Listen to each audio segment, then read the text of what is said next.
I think especially now, we need everybody to be active. And so I don't think trying to gloss over the real crisis that we're in is not helpful for your clients. It will not be helpful for them, because what happens when an executive order or something, or what Congress defunds everything, you need to be able to prepare them for that now and hopefully activate those folks to stop as much damage from happening.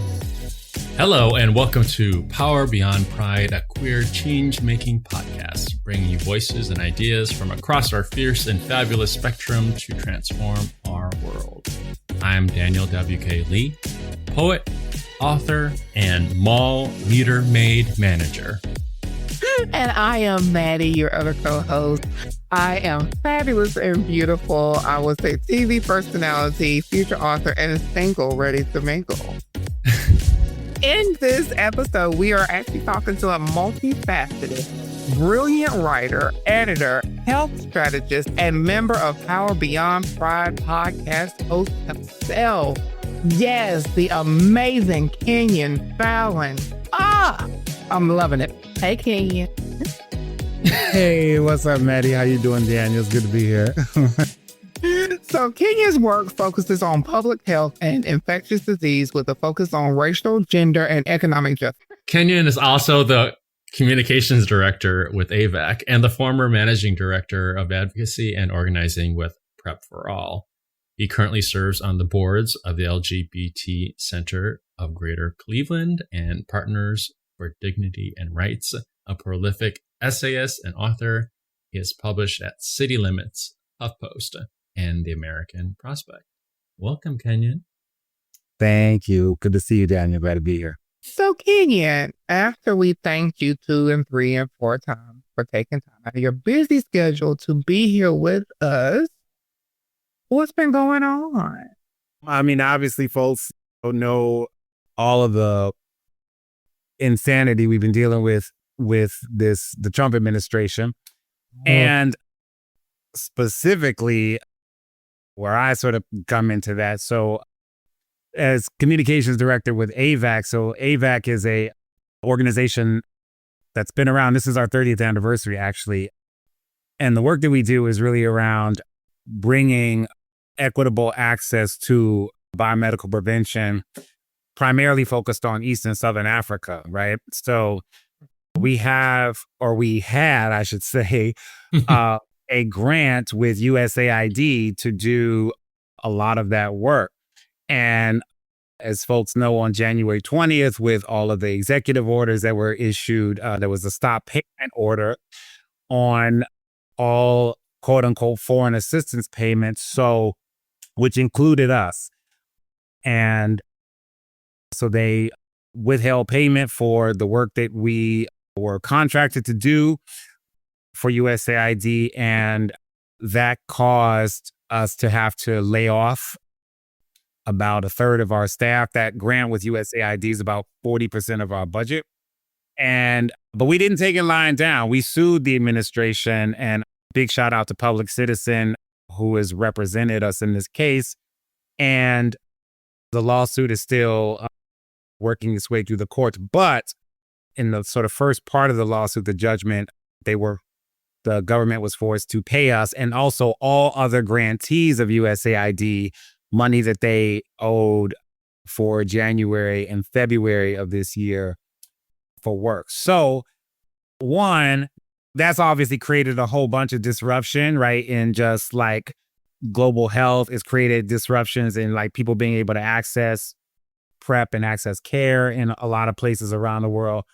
And then also created disruptions in organizations and us having to lay off a lot of folks. And so as communications director, while we're in the middle of doing the lawsuit, I have been doing a whole lot of work with sort of media strategy and as it pertains to this. So it's kind of just thrown our work up in not necessarily in a new direction, but we've had to take on this fight, not just for us, but for the work that we do and for other organizations and for the people that we serve who need access to prevention in Africa. So that's what my 2025 has been like.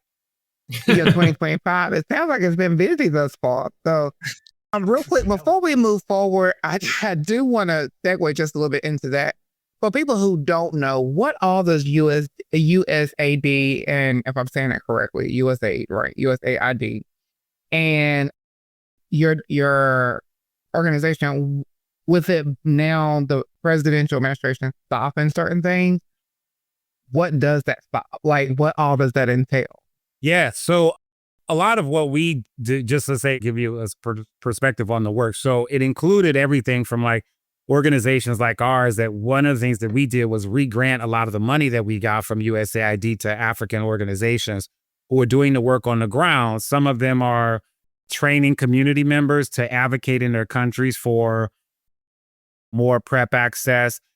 Some of them specifically work with adolescent, teenage girls and young women around those issues. Some of them work with LGBTQ folks in Africa, and making sure, and also doing the advocacy to make sure that countries that still have very homophobic and transphobic laws on the books, that people are able to kind of fight, at least to have access to PrEP and to HIV treatment in those countries. And also to advocate for the kinds of clinical trial research that happens in those countries. So we do a lot of training of community advocates who can sit at the table with medical doctors and PhD level researchers and advocate for what those clinical trials should look like in their countries, so that those clinical trials are being executed with a level of kind of equity, social justice, and human rights in mind as they roll those trials out. So that's a lot of the work that we do.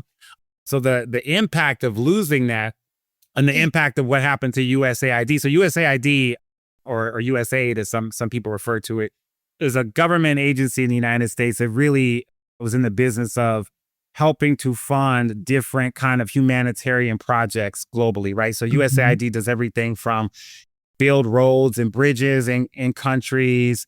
Again, in the work I'm in HIV and public health, we do a lot of support. Done a lot of support to build up the capacity of countries to manage health concerns, and particularly in infectious disease crises, et cetera. And so what has happened with, they have basically just gutted, they fired most of the USAID staff.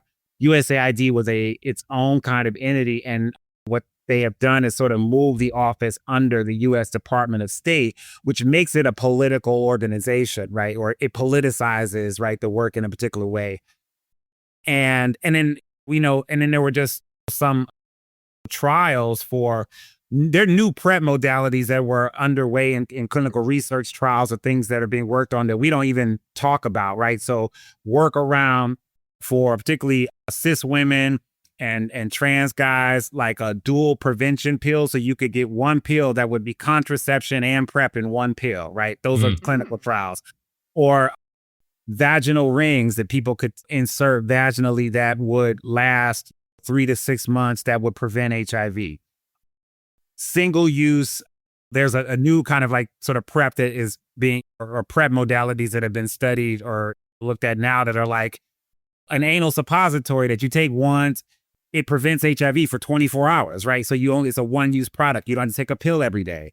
Or these kinds of things, right? Which I think are the kind of products that people really want, right? People don't necessarily want to be on a pill every day for PrEP. And so a lot of that, to look at these different kinds of products and how you implement them in countries, is totally at risk. And also, in some trials that were being funded by USAID for certain things, just completely closed. So now we have, and you can't just start those things over tomorrow, right? It takes years to do the kind of groundwork and kind of get it back. So even if they turn the lights back on at USAID tomorrow, we've already lost years worth of work that will be very hard to get back. Unintended consequences for thoughtless actions by the administration. Come on. It's absolutely wild. Yeah. Thoughtless, or I would say careless. It was thoughtful. They thought about it. Yeah, I agree with you on that one. Right. Yeah, maybe it's not even either. Out. Maybe it's actually just malicious, really, right? Absolutely. It's malice driven. It was very well thought out. Project 2025 were very well thought out. They know what they're doing. Yeah. Riding on your kind of professional, some more of your professional skills, like how would you I mean, as someone who deals in communications, how would you advise like other kind of smaller nonprofits who are trying to figure out their messaging, their how to communicate their needs and what's going on and to their clientele or the people that they're served, to make sense of the moment to the people they serve? Do you have any? Yeah. Oh, I think so. First of all, like, it was surprising to us in some respects. Like, we knew certainly Project 2025 was calling for, but we didn't, and those of us who also work on in the global space didn't anticipate that like USAID and that would be the first thing that they came for as soon as Trump was inaugurated. And now I can see why, because for a lot of people in the United States, a lot of the kind of international humanitarian work that USAID or even other agencies like CDC does some global work, or FDA does some global work or whatever. And certainly NIH as a research institution does a lot of international research work, right? So they started there because that's the stuff that Americans don't pay enough attention to, right? And don't think that it has any relevance to their daily lives, right? And so what I've been saying to people in this country is, if you look at what they did with USAID, they are going to do that here, right? And so now we're beginning to start to see the ways in which they have already gutted and laying off people at various federal agencies. And the way that is going to roll down is it's not just people's jobs in DC, it's federal agencies all over this country. I'm in Cleveland, Ohio. There's a Federal Reserve Bank office here in Cleveland that they are threatening to sell the building, right, that the government owns. And none of those workers know whether they're going to have a job or whether they're going to have an office, right, moving forward. So not only does it impact that, right, or people who work, right, for federal government, but I've been telling people, think about it this way. So one, if you work for a community organization, a nonprofit, this is going to impact the state funding that you're able to get, because a lot of state funding comes from the federal government that gets then allocated to states then allocated to counties and cities. And so if they lay off all those people, either there will be nobody to just literally cut the checks, right? And that's part of what they're banking on. So that's one issue. And I think the other issue is, so it's not just that you lose the funding that a lot of, particularly organizations that do community, like that do social services, right? A lot of that is federal funding, even if it's coming from your city or county or state. It's mostly federal money. So there'll be impacts there. And the other piece that I think we aren't talking enough about is, what does it mean when, it's not just the people who work in those jobs, but you have to think about, like, if you're in a city where there's, say, I've used this as an example in like a Instagram reel I made. So if you're in Birmingham, Alabama, right? The University of Alabama, Birmingham is a major research institution, and they do a lot of HIV research specifically. So we're talking tens of millions of dollars that is now being taken out of Alabama, which is not the wealthiest state. And in fact, it's probably one of the poorest states in the country, right? So you're taking money out of that institution, but it doesn't just impact the institution. Think about the people who come to Birmingham, like I do sometimes, for meetings there, right? So that's flights that are not happening, right? So that's airlines impacted. That's Ubers and taxi drivers, right, who are not taking people back and forth from the airport or the meetings. That's businesses like restaurants and people who cater, right? People who have catering businesses that cater meetings, or people go out to lunch at the local, whatever's around said office or whatever. The people who do hair or cut hair, all of that is impacted by 20-year-old with a laptop working for Doge in an office. So the impacts of this are going to be actually very far reaching. And so if people think that, oh, I don't work in a nonprofit, or I don't do HIV work, or I don't work with the trans community, or this, that, or whatever, you still may be impacted by any of these things because of the ripple effects it'll have in the economy down the way. Oh, most definitely. Most definitely. Well, Kenyon, I am enjoying our conversation. And we have to take a quick break real quick. We will be back, but I need everybody to understand that Kenyon is just getting started and we are just about to start having fun. So stick with us and we'll be right back. Welcome back to Power Beyond Pride. I am Mattie here with the wonderful Daniel, and we are talking to the amazing Kenyon. So, Daniel, I think you had a question for Kenyon. Yeah, I just wanted to kind of like expand a little bit more upon that thread a bit, what you were saying earlier, and think about what is the strategy for smaller organizations in terms of communicating with what's kind of going on in kind of the landscape, maybe their funding or whatever, like whatever the repercussions of these executive orders means to the organizations. And is there such thing as like telling their clients or the people that they serve too much information to, I don't know, create sympathy with what's happening? What's your perspective on that? Yeah, I don't think people should lie or obfuscate or treat their clients or patients or people that they serve with kid gloves around it, because it's that serious, right? I don't think so. I am personally of the opinion that we spend, I think, too much time within like a lot of social service agencies in the country, especially I think even with HIV ones, who got their start because people were activists and organized to fight for those services to exist in the first place.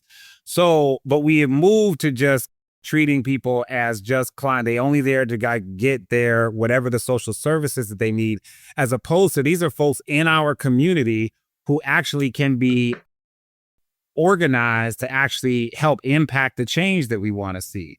And so I think people should be straight up with and say, look, this is the situation. This is the constraints that we're potentially under. And this is the threat that we have. And I think people should be very honest about that. And hopefully, if those organizations don't have like community organizing or leadership development training or ways for people to be plugged easily into activism, first of all, I think every organization should be doing that, right? Not just having people who are there for services, but people should be also be built as like community leaders to affect change, local, state, national, what have you. But I think especially now, we need everybody to be active. And so I don't think trying to gloss over the real crisis that we're in is not helpful for your clients. It will not be helpful for them, because what happens when an executive order or something, or what Congress, the MAGA Congress that we have, defunds everything, you need to be able to prepare them for that now, right? Mm-hmm. And hopefully activate those folks to stop as much damage from happening. Absolutely. Well, I do want to shift gears just a little bit, Mr. Kenyon, and talk a little bit about your essay work. So what most people don't know about you, or I can say most people don't know about you, but one of the things that our viewers or listeners may not know about you is that you are a prolific essayist and author. You are the co-editor of the book Letters from a Young Activist, Today's Rebels to Speak Out. You have appeared in many of anthologies, including Healing Justice, Crisis of Care, Queer Response to a Global Pandemic. You've been featured on BET.com. You have been in the magazine Medium, Pause, The Atlantic, Out, the Columbus Dispatch, the Griot, Color Line, Logo, Rewire News, and the list goes on and on and on and on and on and on and on. That's what we love about you, Kate. But I want to ask, like, what do you see, or how would you classify your journey in writing, and what do you see it going? Thank you. Yeah. So part of it is I started as a kid. I actually started as a dancer. I started taking modern and jazz dance classes at 7 years old. How did I know you? Like was a lot of young. Yeah, like a lot of young queens. I was the only boy in the class and whatnot. And then I later in like high school, I started doing more theater. I started acting more, and then I majored in theater in undergrad. Now, I always could write. I was always a good writer, even as a young kid. So just one quick story. When I was like, I think in 5th grade, I ran for like student council of the elementary school, like president or vice president, I forget which, whatever one, but I won. And we all had to like, all the winners of the student council had to like write an acceptance speech. And so I wrote a speech like at whatever, I was like 9 years old, 10 years old, whatever it was. And it's I just in my head, I'm just like writing what I thought I should write. And I remember giving the speech at the like school assembly or whatever. And I just remembered the reaction from all the adults in the room was just like people just like stood up and applauded and like all these things. And I was like so like, oh, okay. And of course my mother made me then give that speech at every goddamn Thanksgiving and we gotta love Black mothers. I'm telling you, honey. When their baby get 1 year quality, they will exploit that quality. Yes, they will. Yeah. So I was just like, man, get out of here. So, but that was I learned that I could write and that I'm good on my feet speaking. So initially when I moved to New York City, I lived in New York City for many years before I moved back to Cleveland here where I'm from. And so when I moved to New York, I moved to New York to be an actor, and that's what I did. And I was very much I was a purist. I was a theater person, darling. Classically trained. I don't want to do television or film, honey. Oh. That is beneath me. Here we go. Here we go. I was really that. But, what happened was I just grew less interested in theater. They might have been like the times I moved to New York in 1999 when I was like 24 years old. And then, all this stuff was happening, like 9/11 happened. And a lot of my friends were activists and organizers and were starting a lot of new queer organizations like Fierce in New York, Audre Lorde Project, Queers for Economic Justice, which I later became the executive director of and whatnot. And so it just started to feel less important to like do another summer Shakespeare production in Connecticut or something or whatever. I just started to feel like I need to get involved in this work here. And part of that was also because I knew that I was also growing more interested in developing my voice as a writer and as an essayist. And so the two things went together. So kind of my activist work really turned into like communications and media strategy work for social justice causes. And then I developed my skills as an essayist. And then in 2006, I went to grad school and went to journalism school, get the more training and credentials. That's kind of how it happened. Oh, and so your second question, so let me ask the second piece of that, was like, where is it going? Okay, so people keep bugging me about like a memoir. People are like, it's time for you to write a memoir. People have been telling me that for 10 years and I have like hemmed and hawed. And now maybe just as I turn 50 in November, it feels like, okay, I feel old enough to like write a memoir.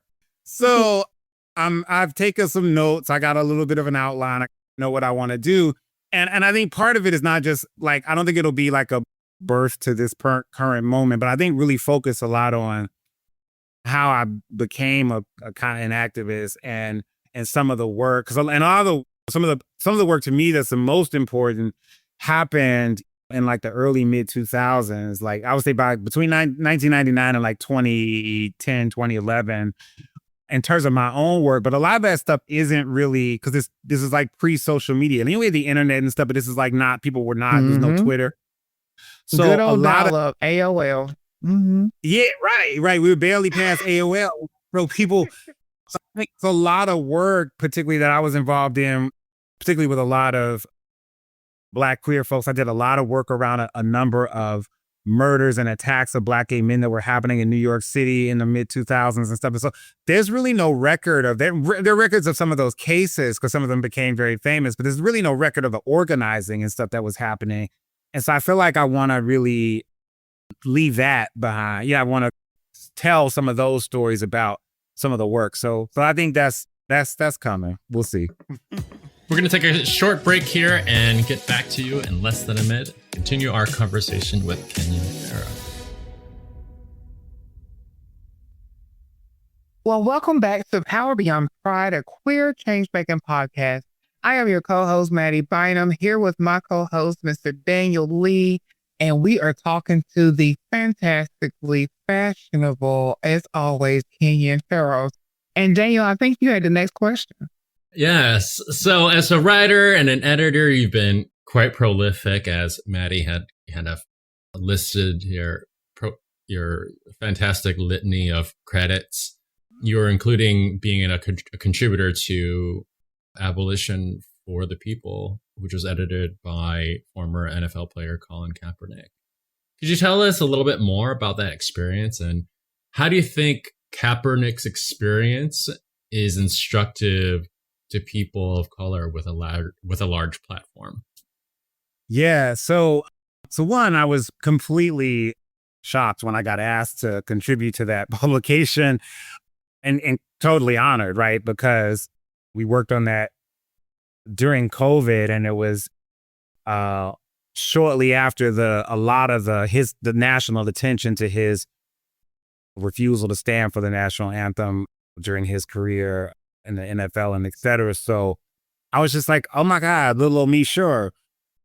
And I knew that because we were in the middle of COVID, I wanted to do something that was about the role of prisons and disease outbreaks, right? And to think about prisons not just as it being an accidental sort of advent of our criminal justice system, but actually it's really part of it, that there are a lot of infectious disease spreads happens because of the poor conditions that people in prison have to deal with. So yes, it was, I was completely humbled to work on that piece for the book. And so I unfortunately didn't get to actually meet him in person. It was just like edits through, through emails and that sort of thing. But very, very pleased at how the entire book came about. And I think there's a lot of great pieces in it. So yeah, I was very, very happy to be part of it. And I think the lesson, that Colin Kaepernick, demonstrates for all of us, but certainly people who are celebrities, whether they athletes, pop stars, people who have large platforms, that history may come around to prove you right? Even in the midst of so much derision and targeting and harassment and violence, frankly, that staying the course when you know that you are holding the ground towards a greater moral cause and ethical cause will actually pay off in the end, right? So I think that's the lesson. And also for people to then not be afraid of losing whatever sort of endorsements or a sports contract or those kind of things for the sake of going along to get along, right? And I think his real leadership has been in his ability to stay committed to his beliefs and his moral center, despite what the rest of the world would have had him do. 100%. A lesson I think needs to be applied still today, right? Most definitely. So, Kenyon, you have shared a lot about your political and your writing. Now it's time to get down to the nitty gritty and juiciness of who you are. Are you game to have a little short rapid fire game with us? I'm down. Okay. Well, you already know the rules to the game because you are a fellow co-host of the show. So we're going to ask you a series of questions. You do not get to think about it. You have to just answer off the top of your head, okay? And just like you did me in my interview, I'm coming for you, baby. I promise you, okay? Oh, Lord. Okay. All right, bring it. All right, first question. One writer you always go back to for inspiration. James Baldwin. Period. Oh, yes. Very good one. Favorite color and why? Black.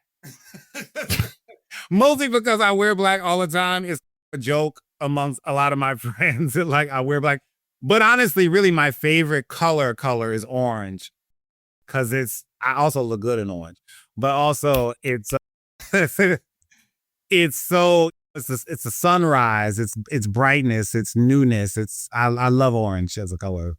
You and RuPaul. Okay. She loves orange too. Yeah. We're both Scorpios too. Maybe that's it. Oh, I'm a Scorpio too. What's your birthday? November 13th.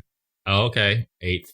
No, nobody like all y'all Scorpios, honey. Y'all know Leos are the best. So go ahead. We're going to finish the conversation later. Everyone loves Scorpios, one way or the other. What is a song in the opening credits of your biopic? Ooh. Wow. Oh, my God. You talking to a real music nerd. I got to do a whole interview about music. Wow. There's so many. This is really hard because I know so much music. Question. Yeah. Don't overthink it. Yeah. Okay. This is what it is. And this is going to be one people going to have to Google if you don't really know house music like that. But I would say my theme music for like the opening credits of my film would be The Bucketheads, a song called The Bomb. These sounds fall into my mind. Oh, yes. Love that song. Okay.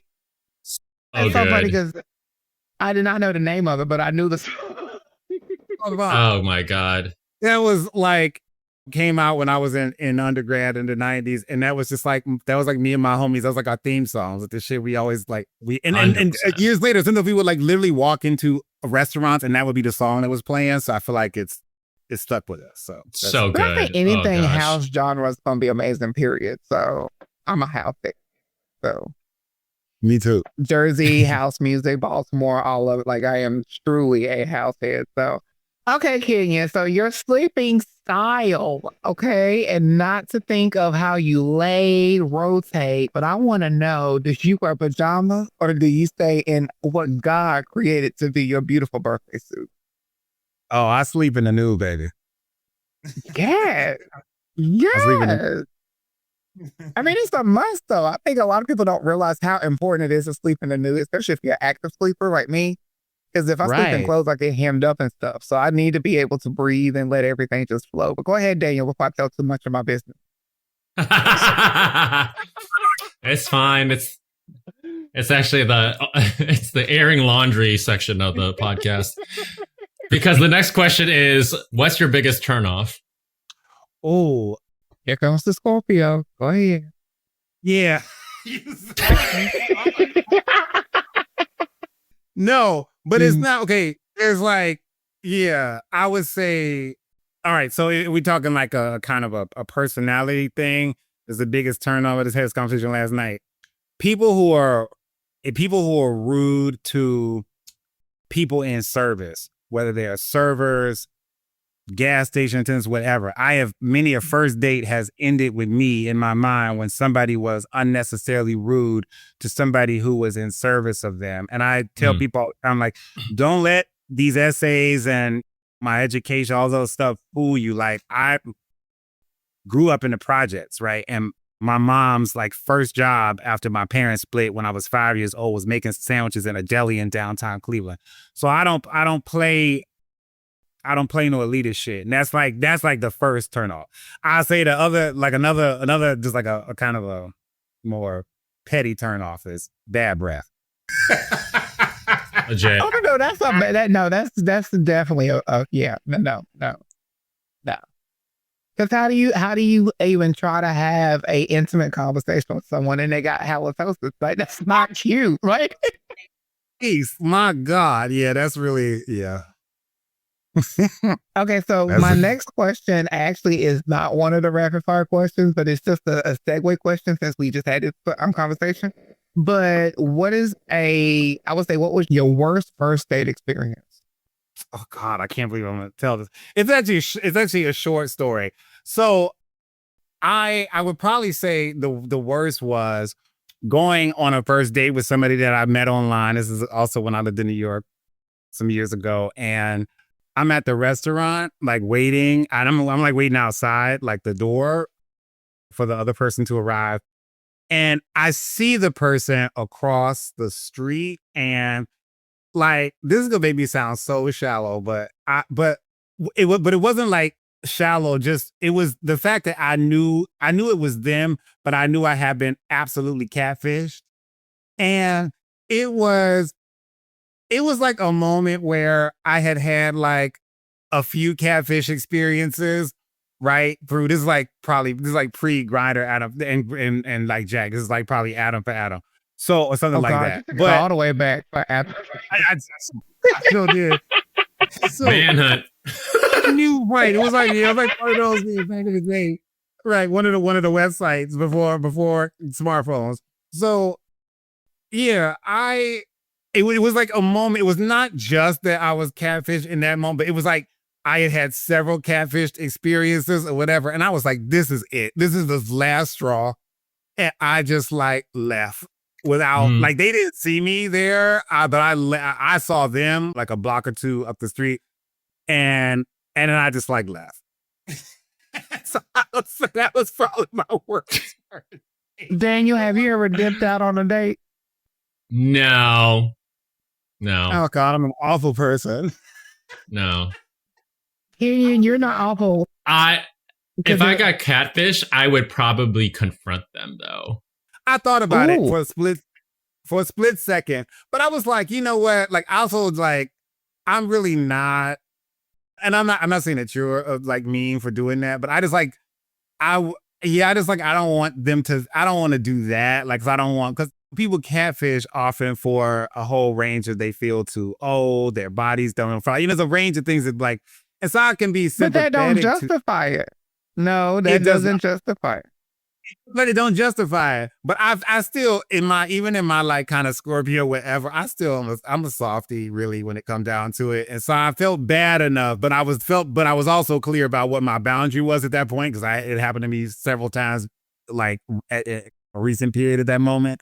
So I was like, I'm not doing this. I have to like set a boundary, even without like confronting them. Guilt is not very Scorpio-like.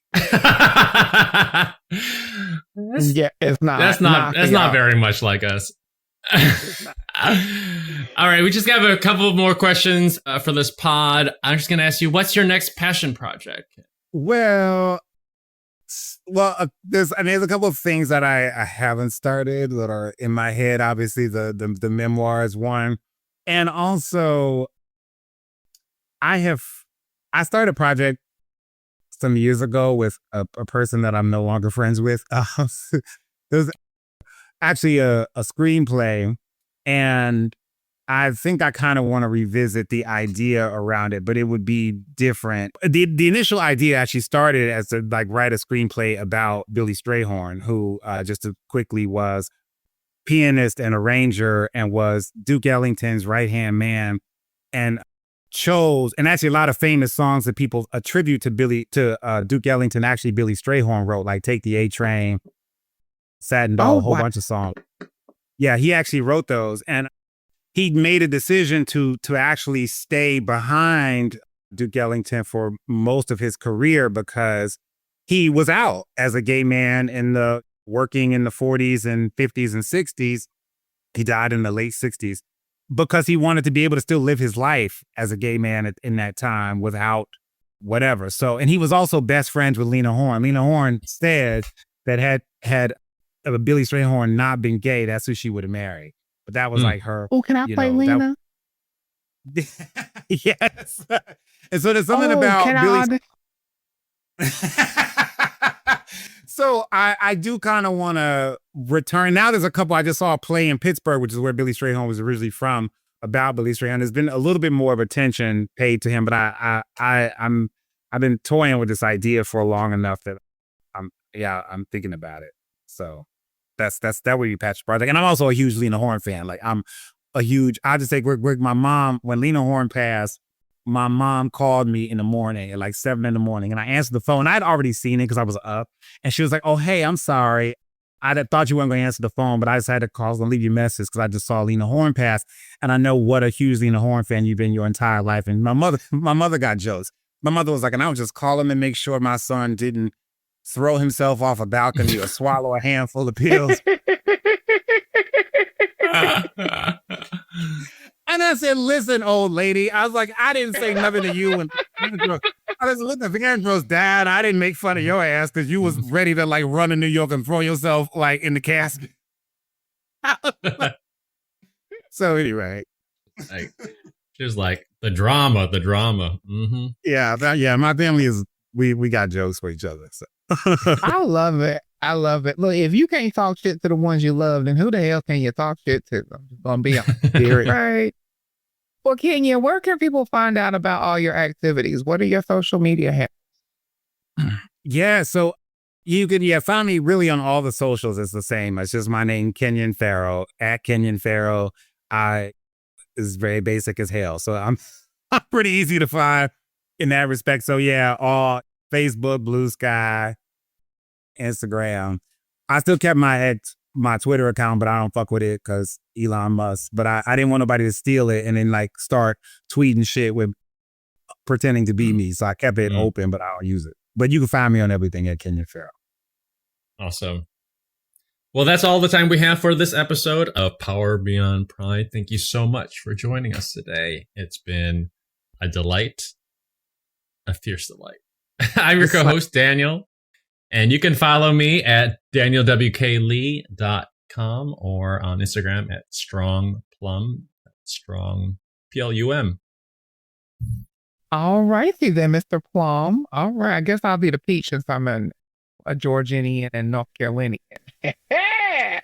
Anywho, but I am Mattie, your other co-host with the mostest, and you can follow me at Mattie Simone 737 on Instagram and Mattie Bynum on Facebook.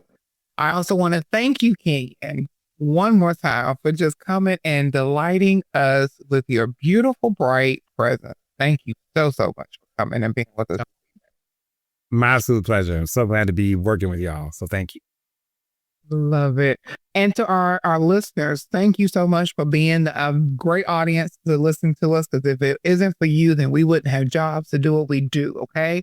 So a little homework for y'all is to remember to subscribe and always tell your friends to subscribe and join and come and hang out with us too. You can go to Power Beyond Pride wherever you get your podcast, and you can check us out on our website, powerbeyondpride.com. Power Beyond Pride is a project from A Great Idea, a queer-owned design and content agency. Learn more about them at agreatidea.com. This episode is produced by Shane Lucas.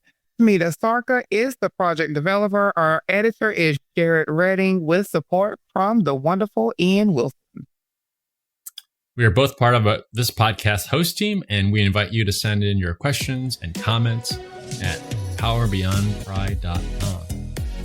And as always, we look forward to queer change making with you at Power Beyond Pride.